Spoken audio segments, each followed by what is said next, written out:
ভালোবেসেছিল কৌশিক রনিতাকে এবং রনিতাও কৌশিককে।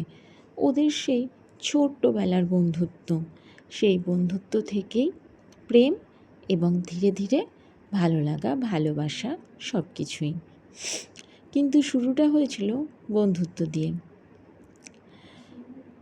তখন তারা ভাবতে পারেনি যে তাদের আগামী জীবনটা এতটা সুন্দর হতে পারে।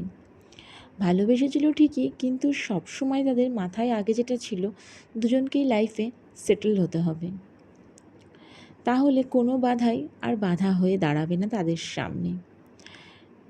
ঠিক তারা তাদের কথা রেখেছিল। কৌশিক পড়াশোনার সূত্রে তাকে বাইরে যেতে হয় এবং রনিতাও পড়াশোনার সূত্রে এক দেশ থেকে আর এক দেশে যায়, তার নিজের দেশ থেকে অন্য দেশে যায়।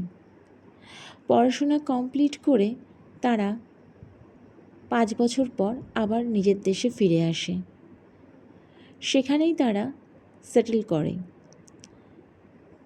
দুজনেই এখন কর্মরত এবং আগামীতে তাদের বিয়ে।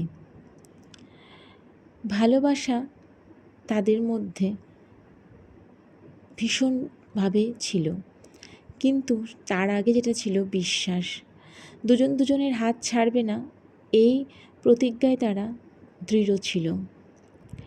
তাই সেই ছোটোবেলাকার বন্ধুত্ব থেকে বড় হয়ে লাইফ পার্টনার, পুরো ভবিষ্যৎটাই তাদের সামনে ভীষণ পরিষ্কার।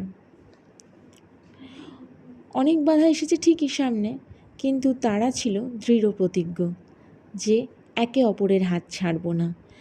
আবার বাড়ির লোকের কথা মতন তারা পড়াশোনার সময় পড়াশোনাটাও খুব মন দিয়ে করবে, তবেই তাদের আগামী জীবন সুন্দর হবে। বাবা মা কখনোই চায় না তাদের সন্তান খারাপ থাকুক, বাবা মা সবসময় যে তাদের সন্তান ভালো থাকুক।